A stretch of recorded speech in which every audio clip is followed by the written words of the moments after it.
The newly form तावा मत्स्य संघ organisation name बनाया गया एंड देन उसके बाद रैलीज एंड चक्का जाम निकाले गए डिमांडिंग देयर राइट, अपने अधिकार के लिए मांग की to continue fishing for their livelihood, कि हम फिशिंग करेंगे अपनी जीविका के लिए। इन रिस्पॉन्स ये रिस्पॉन्स टू देयर प्रोटेस्ट, जो उनका विरोध था, the government created a committee, government ने एक समिति बनाई टू असेस द इशू, ताकि उनके इशू को देख सकें। The committee recommended that fishing right to be granted to the villagers, fishing villagers के जो थे अधिकार उनको बताए गए for their livelihood. In 1996 Madhya Pradesh government ने डिसाइड किया to give to the people displace, जो जिन लोगों को वहाँ से हटाया गया था, Tawa dam fishing right for the reserve, उन लोगों को अधिकार दिया जाए। 5 year लीज एग्रीमेंट उन लोगों को दिया गया, vice sign 2 month later. On January 2 1997 में people from 33 villages of Tawa started new year, उन्होंने अपना स्टार्ट किया new year with the fish catch, first catch के द्वारा। The first with the TMS taking over the fish workers were able to increase the earning, उनकी earnings increase की गई substantially, अच्छी मात्रा में। This was because they set up a cooperative, क्योंकि उन्होंने एक अपनी कोऑपरेटिव बनाई थी, which would boy the catch, जो कैच खरीदते थे फ्रॉम दैम फेयर प्राइस, अपने सही दाम में। द कोऑपरेटिव जो सहयोगी समिति थी, would then arrange to transport भी अरेंज कराती थी, and sell them in market, और मार्केट में सेल कराती थी, वे they would get good price, जहाँ पर उन लोगों को गुड प्राइस मिले। They have no begin to earn 3 times more than, वे पहले से ज़्यादा कमाने लगे। The TMS also begin giving the fish worker loans, TMS ने फिश वर्कर्स को लोन्स के लिए भी लोन्स भी दिए गए by the buying of new nets, ताकि वो लोग अपने लिए न्यू नेट्स खरीद सकें। By managing to earn a high wage as well as preserving the fish in the reservoir, और अपनी फिशेस को रेजर्वियर में सुरक्षित रख सकें। TMS has show that when people organisation get their rights, कि लोगों को, जिस संगठन को अपने अधिकार मिल जाते हैं to livelihood, they can be good managers, तो अच्छे मैनेजर्स बन सकते हैं। देख सकते हैं आप स्टूडेंट्स पिक्चर्स।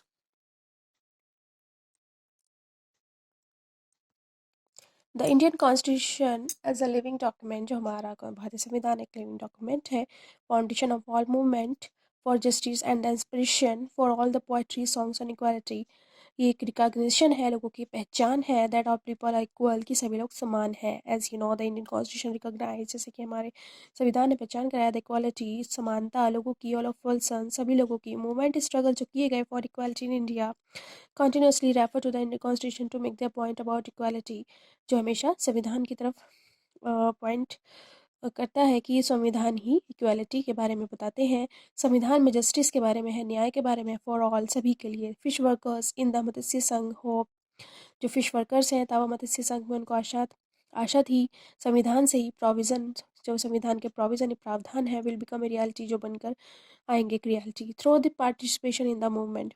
बाय कॉन्स्टेंटली, लगातार स्ट्रगल के बाद, referring the constitution they use living document, so constitution को इसलिए यहाँ पर लिविंग डॉक्यूमेंट बोला गया है। That is something that has real meaning in our life, जिसका रियल मीनिंग है अपनी हमारी लाइफ्स में। In a democracy there are always communities, जो ऐसे समुदाय हैं, इंडिविजुअल्स ट्राइंग टू एक्सपेंड, जो अपने लिए हमेशा ट्राई करते रहते हैं आइडिया ऑफ डेमोक्रेसी का, push for a greater recognition, जो ग्रेटर पहचान के लिए, इक्वालिटी के लिए पुश करते रहते हैं, on existing as well as new issue, और न्यू इशू को भी इक्वालिटी के लिए बताते रहते हैं कि ये अगर कहीं समानता हो तो समानता होनी चाहिए, असमानता नहीं होनी चाहिए। Issue of equality are central to a democracy, जो हमारे लिए इक्वालिटी के इशू हैं, तो वो एक सेंट्रल टू डेमोक्रेसी की तरफ, एक डेमोक्रेसी को ही सेंटर माने जाते हैं। जो इशू होते हैं इक्वालिटी के अपने, क्योंकि ये लोकतंत्र का सहारा लेकर ही इक्वालिटी के इशू समाप्त किए जा सकते हैं। In this book we have try to highlight, कुछ ऐसे इशूज़ हमने पढ़े हैं that pose the challenge the idea of equality democracies. These you have read include the privatisation of the health service, जाके आपने चैप्टर 2 में भी पढ़ा है प्राइवेटेशन हेल्थ सर्विस के बारे में। Increasing control the business houses exert on the media, the low value than the women and their work, next chapter में वीमेन की वर्क के वैल्यू के बारे में, and the low earnings small farmers के बारे में, जैसे कि स्वप्ना के बारे में। This issue substantially affect poor, जो अफेक्ट करते हैं, एंड मार्जिनलाइज, लोगों को मार्जिनलाइज करते हैं, समुदायों के देयरफॉर कंसर्न, जो हमारे लिए बहुत चिंतित है, economic social equality in the country. This is core of the struggle, ये एक स्ट्रगल की एक कोर है, यानी एक मेन इम्पोर्टेंट थिंग है इक्वालिटी के लिए, इसका struggle in democracy. Dignity and self respect of each person, हर एक का पर्सन का गौरव आत्मसम्मान ज़रूरी है। The community can only be realise if they educate, यदि कहीं लगता है, रियलाइज़ होता है कि कहीं कमी है, रिसोर्सेज टू सपोर्ट, तो उसको सपोर्ट करते हैं। Nurture their family if they are not discriminated against, किसी के साथ भी असमानता या कोई समानता ना हो तो उसको पूरा सपोर्ट किया जाता है, संघर्ष किया जाता है, साथ मिलकर सब संघर्ष करते हैं। किसी भी पर्सन की डिग्री और डिग्निटी और सेल्फ रेस्पेक्ट इम्पोर्टेंट है। तो यही स्टूडेंट इस चैप्टर में बताया गया है। तो डिस्क्रिमिनेशन के अगेंस्ट तब हो जाता है जब असमानता हुई हो, डिस्क्रिमिनेशन के अगेंस्ट होना पड़ता है। Thank you so much students.